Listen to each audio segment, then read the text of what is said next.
नमस्कार प्रिय दर्शकों, आप देख रहे हैं ज्योतिष मंत्र। प्रिय दर्शकों, धूना, जो लोग साधक हैं इस शब्द से परिचित होंगे और क्या होता है इससे भी परिचित होंगे। जो साधना करते हैं, साबर मंत्रों की साधना करते हैं और साथ ही गुरु गोरखनाथ, बाबा बालकनाथ या फिर नवनाथ में से किसी का ध्यान करते हैं, आह्वान करते हैं, तो निश्चित ही धूने से परिचित होंगे। और बहुत से मैसेज धूने के संबंध में अनेकों बार आ चुके हैं।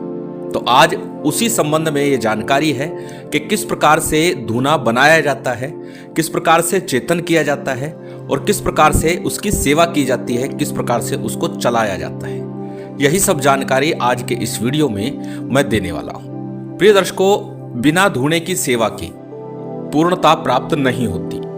उन लोगों को जो नाथ पंथ से जुड़े हैं, नाथ संप्रदाय से जुड़े हैं और साथ ही साथ जो गुरु गोरखनाथ जी, बालकनाथ जी, मच्छिंद्रनाथ जी या फिर नवनाथ में से किसी के भी मंत्र का जप करते हैं, ध्यान करते हैं, इष्ट रखते हैं, उनके लिए धूना अनिवार्य हो जाता है। और जब तक धूना चेतन नहीं किया जाता तो निश्चित ही साधना में पूर्ण सफलता प्राप्त नहीं होती। क्योंकि धूना उस देवता का, चित्र रखे ना रखे, धूने की अग्नि उन नवनाथों का प्रतीक है और धूना उस शक्ति का प्रतीक है जो नवनाथों में समाई हुई है। और इसीलिए धूने का चेतन होना, धूने का जागृत होना और धूने को सिद्ध होना अनिवार्य है। किस प्रकार से धूने को सिद्ध किया जाए, किस प्रकार से चेतन किया जाए और कैसे बनाना है धूना, ये सारी जानकारी आज के इस वीडियो में है। और धूने का जागृत करने का मंत्र भी इस वीडियो में आपको दिया जाएगा। जो मंत्र नाथ संप्रदाय के साधु संत लोग यूज करते हैं, प्रयोग करते हैं, उसी मंत्र से वो अग्नि चेतन करते हैं, वही मंत्र मैं आप लोगों को देने जा रहा हूं। तो चलिए अधिक विलंब न करते हुए जान लेते हैं किस प्रकार से धूने की व्यवस्था करनी है, किस प्रकार से धूने को बनाना है। सबसे पहले बात करते हैं कि किस प्रकार से धूना बनाया जाता है।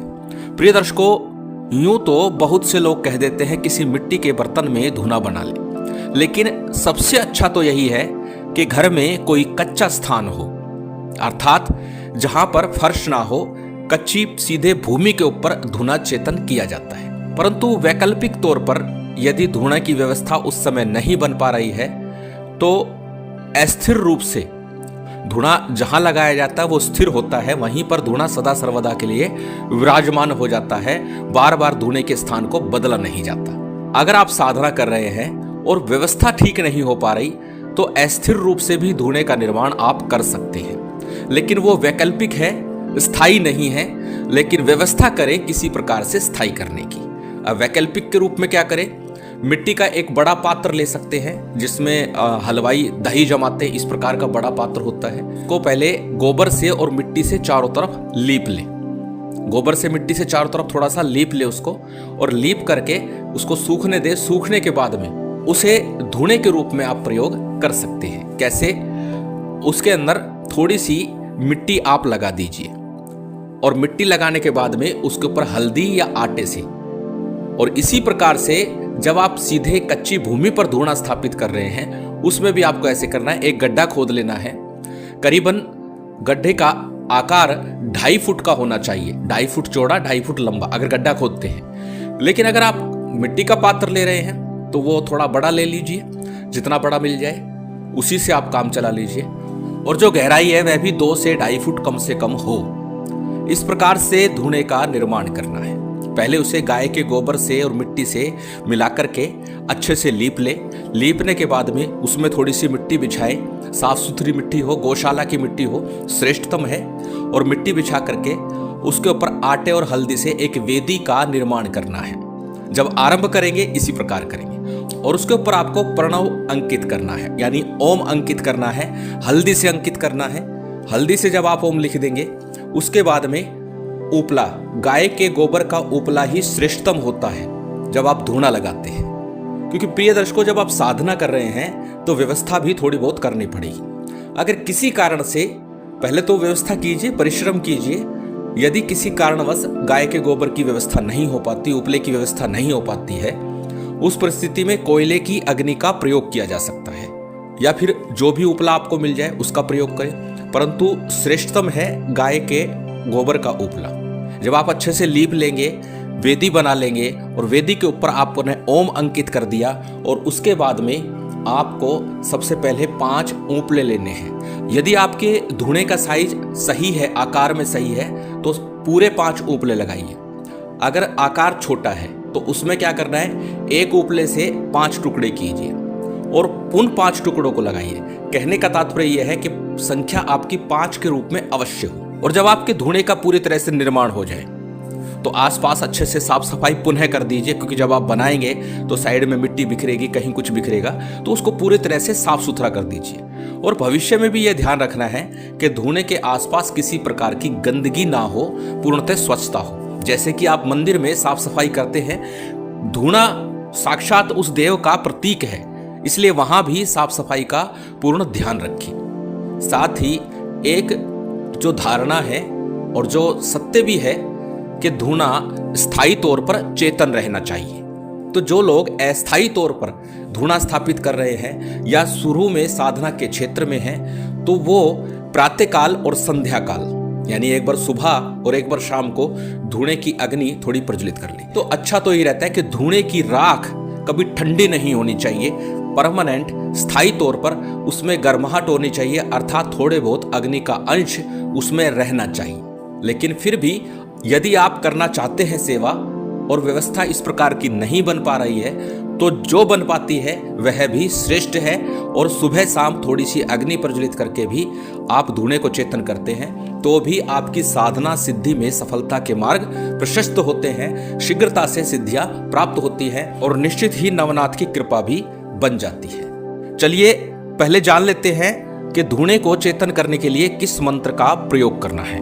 मंत्र आपकी स्क्रीन पर है, मंत्र थोड़ा बड़ा है, लेकिन इस मंत्र के माध्यम से ही निश्चित रूप से आपके धुने की अग्नि चेतन होकर सिद्ध हो जाती है और आपका धुना सिद्ध कहलाता है। मंत्र एक बार बोल करके बता देता हूं, मंत्र का स्क्रीनशॉट ले सकते हैं। मंत्र इस प्रकार है, ओम सत नमो आदेश, गुरुजी को आदेश।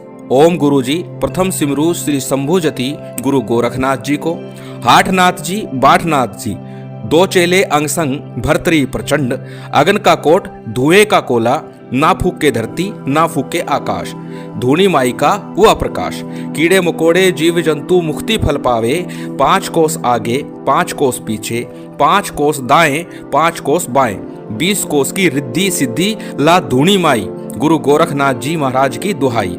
कौन दिशा कथु ज्ञान, कौन दिशा धरु ध्यान, कौन दिशा रहु शून्य, पूर्व दिशा धरु ध्यान, उत्तर दिशा कथु ज्ञान, पश्चिम दिशा कथु ज्ञान, दक्षिण दिशा राहु शून्य, इतना मंत्र जाप संपूर्ण भया, सत नमो आदेश, गुरु जी को आदेश, गुरु गोरखनाथ जी को आदेश आदेश आदेश।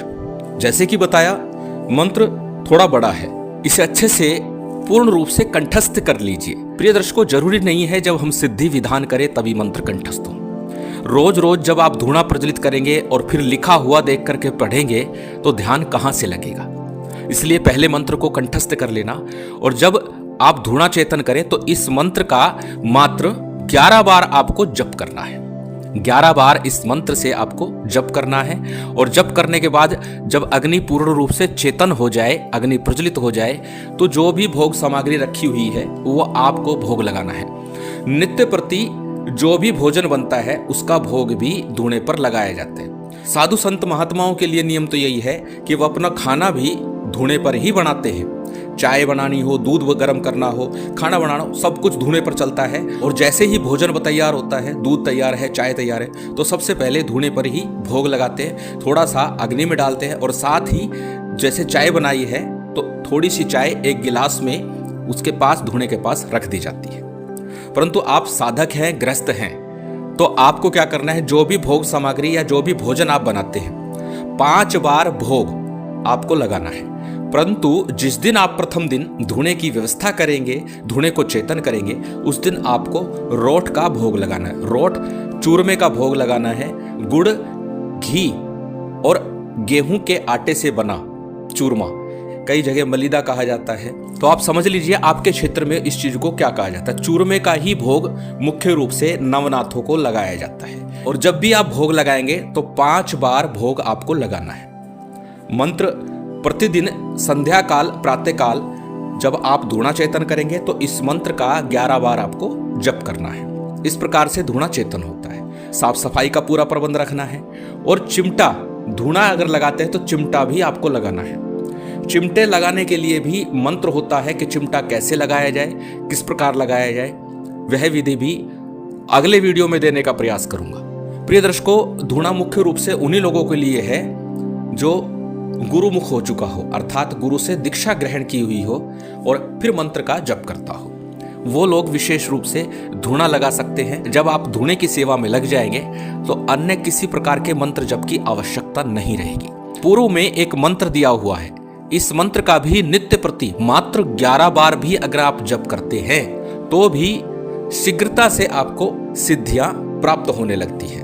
वह मंत्र भी एक बार स्क्रीन पर दिखा रहा हूं, देख सकते हैं, नोट कर सकते हैं, स्क्रीनशॉट ले सकते हैं। पूर्व में ये मंत्र एक वीडियो के माध्यम से मैं दे चुका हूं, इसका सिद्धि विधान भी दे चुका हूं। यदि आप धूणा लगाते हैं तो यहीं पर बैठ करके आप सिद्ध कर सकते हैं, या फिर नित्य प्रति संध्या काल प्रातः काल में मात्र 11 बार भी इसका उच्चारण करते हैं तो भी आपको पूर्ण लाभ गुरु गोरखनाथ जी की कृपा का प्राप्त होता है। मंत्र आपकी स्क्रीन पर है, एक बार बोल करके बता रहा हूं। ओम गुरु जी, गोरख जति मच्छिंद्र का चेला, शिव के रूप में दिखे अलवेला, कानों कुंडल गले में नादी, हाथ त्रिशूल नाथ है आदि, अलख पुरुष को करूं आदेश, जन्म जन्म के काटो कलेश, भगवा वेश हाथ में खप्पर, भैरव शिव का चेला, जहां जहां जाऊं नगर डगर लगे वहां फिर मेला, शिव का धूणा गोरख तापे, काल कंटक थर थर कापे, मेरी रक्षा करे नवनाथ, रामदूत हनुमान, रिद्धि सिद्धि आंगन विराजे, माई अन्नपूर्णा सुखवंत, शब्द साचा पिंड काचा, चलो मंत्र ईश्वरो वाचा। इस मंत्र का पूर्ण सिद्धि विधान पूर्व में दिया जा चुका है, वहां से सिद्धि विधान देख सकते हैं। अथवा मात्र 11 बार भी इस मंत्र का नित्य प्रति जप करते हैं प्रातः संध्या काल में धूणे के समक्ष, तो भी गुरु गोरखनाथ जी की विशेष कृपा आप पर बनेगी और शीघ्र ही गुरु गोरखनाथ जी स्वप्न के माध्यम से आपको आदेश देते, दर्शन देते दिखाई देने लगेंगे। प्रिय दर्शकों, पुनः एक बार बता दूं, सभी कुछ लिखित रूप में दिया जाता है, इसलिए यदि कोई चीज रह जाती है या भूलवश छूट जाती है तो लिखित रूप में आ जाती है। इसलिए पहले वीडियो को पूरा देखें, फिर प्रश्न करें। गुरु गोरखनाथ जी की विशेष कृपा आप सभी को प्राप्त हो, यही कामना है। महामाई की विशेष कृपा बनी रहे और उम्मीद करता हूं आज की ये जानकारी, ये वीडियो आपको अच्छी लगी होगी। यदि अच्छी लगी हो तो कृपया लाइक कीजिएगा, शेयर कीजिएगा। यदि चैनल पर नए हैं तो सब्सक्राइब कर बेल आइकन बटन दबा दीजिएगा। जय माता दी, जय श्री राम।